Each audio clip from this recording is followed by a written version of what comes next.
Erasmo de Rotterdam fue un famoso filósofo holandés. Su obra maestra es Elogio de la locura, también llamada Elogio de la necedad, de la estupidez o de la estulticia. En esa sátira se hace hablar a la necedad, la cual se elogia a sí misma. De ahí el nombre del libro. El capítulo 29 se titula La prudencia se debe a la necedad. Dice, para empezar, si la prudencia está constituida por la práctica de la vida, ¿a quién corresponde mejor la gloria de llamarse prudente? Al sabio que, en parte por temor y en parte por timidez de carácter, nada se atreve a emprender, o bien al necio al que ni la vergüenza de la que se ve libre, ni el peligro que él no sabe apreciar, pueden atemorizarlo ni apartarlo de ninguna actividad. Desde la antigüedad, la sabiduría ha significado quietud, tranquilidad, imperturbabilidad. Lao Tse sentenció, el sabio prefiere la quietud y permanece en el silencio. No se siente apegado a nada en la tierra, no se apropia de nada hecho por ella y después de crear algo, no se enorgullece. Por esa razón, según la necedad, la prudencia no corresponde al sabio, sino al necio, pues prudencia se refiere a los hechos y a la acción, no a la inacción. Continúa. El sabio se refugia en los libros antiguos, de donde no extrae sino meros artificios de palabras, mientras que el estúpido se arrima a las cosas que hay que experimentar y adquiere la verdadera prudencia, si no me equivoco. Parece que esto lo vio con claridad Homero, a pesar de ser ciego, cuando dijo, el necio solo conoce los hechos. El sabio clásico es introvertido, prefiere la soledad y se refugia en la lectura y sus pensamientos. Un hombre de talento en la soledad más absoluta encuentra en sus propios pensamientos y en su propia imaginación con qué divertirse agradablemente. Por otro lado, lanzarse a los hechos es más propio del necio, que actúa sin pensar, o piensa poco, que solo quiere experimentar. Es mejor oír a Baltasar Gracián. El hombre inteligente ejecuta con rapidez lo que pensó con calma. La prisa es pasión de necios, pues como no saben dedicar tiempo a pensar antes, obran sin reparo y yerran. Los sabios, al contrario, suelen pecar de ser lentos, que del mucho cuidado nace la observación descubridora de detalles. Luego indica Erasmo, lo cierto es que hay dos obstáculos principales para alcanzar el conocimiento de las cosas. La vergüenza que obnubila el ánimo y el miedo que, en cuanto aparece un peligro, desaconseja emprender grandes acciones. La necedad reporta una magnífica liberación de ambos inconvenientes. Muy pocos mortales comprenden a qué otras muchas ventajas conduce el hecho de no avergonzarse y de atreverse a todo. El necio pierde fácilmente la vergüenza o no la tiene, y el miedo no es que no lo tenga por valiente, sino por precipitado, por no pensar, por temerario. Así el necio es desvergonzado y atrevido, lo cual puede traer beneficios. Después señala, es bien sabido que todos los asuntos humanos, igual que los silenos de Alcibiades, tienen dos aspectos, en nada semejantes entre sí. De modo que aquello que a primera vista es muerte, si lo examinas con mayor profundidad, aparece como vida. En cambio, lo que parece vida es muerte. Lo hermoso deforme, lo opulento paupérrimo, lo infame glorioso, lo docto indocto, lo fuerte débil, lo alegre triste, lo favorable adverso, lo amistoso hostil. Con los silenos de Alcibiades se refiere al diálogo Banquete de Platón, en donde el personaje Alcibiades compara a Sócrates con un sileno, que es un ser mitológico parecido a un sátiro viejo, borracho y vulgar, lo cual era muy opuesto a la conducta de Sócrates, modelo de virtud y rectitud. Sin embargo, en aspecto físico se parecía, en apariencia. Por eso Erasmo dice que lo que a primera vista parece una cosa, en realidad es otra. Sócrates tenía una apariencia vulgar, pero era muy culto y sabio. Por consiguiente, una cosa no es lo que parece, aseguró Baltasar Gracián. Las cosas no se presentan como son, sino como aparentan ser. Son pocos los que logran descifrar lo profundo y muchos los que se engañan con apariencias. De manera que la verdad no está en la apariencia. Luego dice, ¿quién puede dejar de confesar que un rey es un personaje muy opulento y poderoso? Pero si no tiene el ánimo predispuesto para ningún bien, y nada es bastante a sus ojos, entonces es realmente pobre. Si además tiene el alma entregada a diversos vicios, entonces es ya un despreciable esclavo. En efecto, si no se conforma, si no se contenta con lo que tiene y no hace el bien, es inútil la riqueza o el poder. Muy claro, dijo Epicuro, si alguien cree que lo que posee no es bastante, será un miserable aunque sea el dueño del mundo. Continúa. ¿Y a qué viene todo esto?, dirá alguno. Oigan a dónde quiero ir a parar. Si cuando los actores están en escena se le ocurriese a alguno quitarles las máscaras para mostrar a los espectadores sus rostros verdaderos y naturales, ¿no trastornaría la comedia y no merecería que el público le arrojase del teatro a pedradas como a un loco de atar? Evidentemente, porque de un momento todo cambiaría de aspecto. Lo que hasta ese momento era mujer no sería más que un hombre, y el joven un viejo. El que poco antes era rey se convertiría en esclavo, y el que hacía de Dios era un pobre hombre.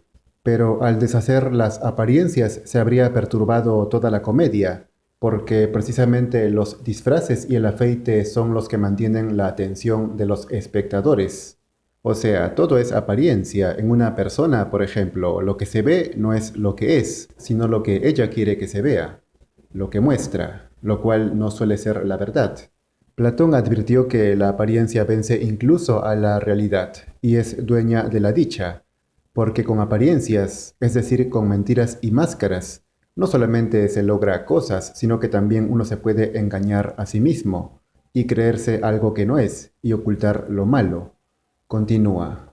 Y en definitiva, ¿qué otra cosa es la vida de los mortales sino una especie de comedia, en que cada uno se presenta cubierto con su máscara e interpreta su papel, hasta que el director de la representación lo retira del escenario? Sin embargo, ese director hace aparecer con frecuencia a un mismo actor en papeles distintos, de modo que quien hasta poco antes había representado a un rey reaparece como un esclavo andrajoso.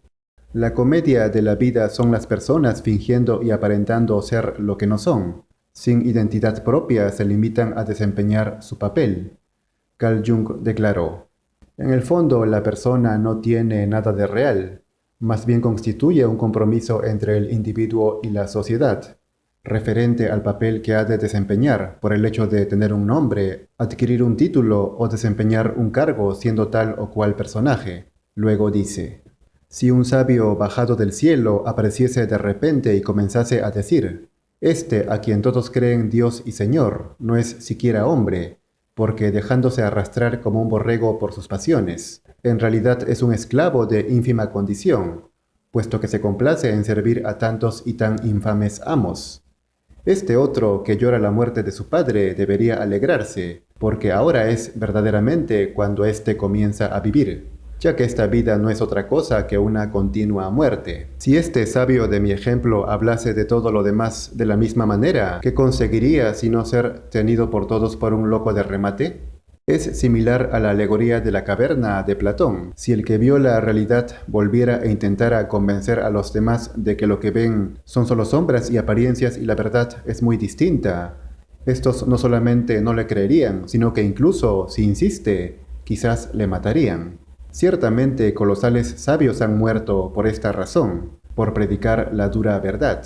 Más adelante apunta: obra muy mal quien no se acomode al tiempo y a las circunstancias, quien no quiera adaptarse a los usos de la gente, ni desee acomodarse siquiera de aquella conocida máxima de los convites: o bebe o vete, y pretenda que la comedia ya no sea una comedia. Es decir, según la necedad, el prudente no es quien se apega a la verdad, sino quien se adecúa a las circunstancias, lo cual sería propio de necios, fingir que no pasa nada y acomodarse.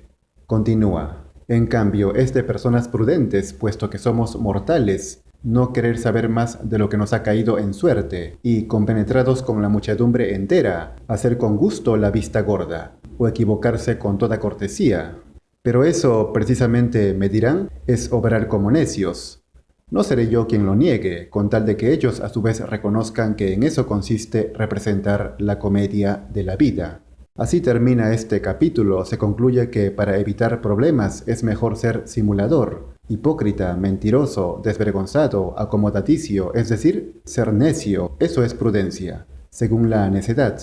El capítulo 30 se titula La necedad conduce a la sabiduría, donde indica: primeramente, está fuera de duda que todas las humanas pasiones son del dominio de la necedad, puesto que la característica que distingue al necio del sabio es que aquel se deja llevar por ellas, mientras que éste sigue los dictados de la razón. Por eso los estoicos recomiendan al sabio que se aparte de tal género de desórdenes, como si se tratara de enfermedades.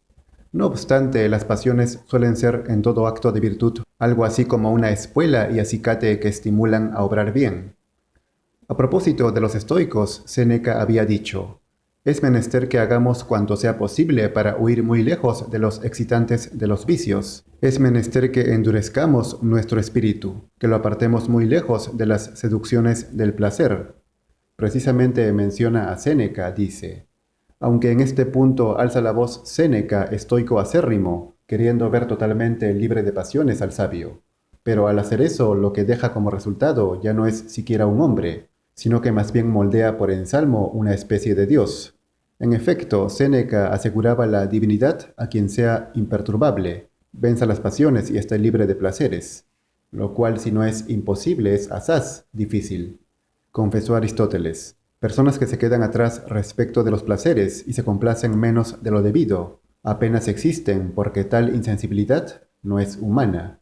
Continúa Erasmo: por tanto, si les place, que gocen los estoicos con su sabio. Pueden amarlo sin rivales e irse a vivir con él a la ciudad de Platón, o si lo prefieren, en el reino de las ideas, o en los jardines de Tántalo. ¿Quién no huiría horrorizado de un hombre así, como de algo monstruoso y espectral? Es lógico que la gran mayoría que disfruta la comedia de la vida, que está sobrecargada de placer e hipocresía, se espanten ante alguien que no se emociona ni se inquieta ante nada, a quien ningún estímulo surte efecto, ni nada le impresiona. Como señala, nada le pasaría desapercibido, en nada se equivocaría, sino que, como un nuevo Linceo, nada dejaría de observar, nada dejaría de ponderar con exactitud, nada perdonaría, contento como estaría solo de sí mismo, pues él solo sería rico, él solo sano de espíritu, él solo rey, él solo libre. En suma, él solo lo sería todo, pero solo a su juicio. Hombre que no conservaría ningún amigo, que él mismo no sería amigo para nadie, que no dudaría en mandar a la horca a los dioses mismos, que lo condenaría todo por descabellado y se reiría de ello. En fin, si el asunto se decidiera por votos, nadie elegiría un gobernante de este tipo, tan ajeno a la costumbre de las mayorías. Preferirían alguien similar a ellos, que se acomode a sus gustos. Finaliza: ¿quién en cambio no preferiría un hombre cualquiera, tomado al azar de entre la muchedumbre de hombres comunes que, sin ser inteligente, pudiese mandar u obedecer a hombres poco inteligentes, que resultase agradable a sus semejantes en el mayor número posible?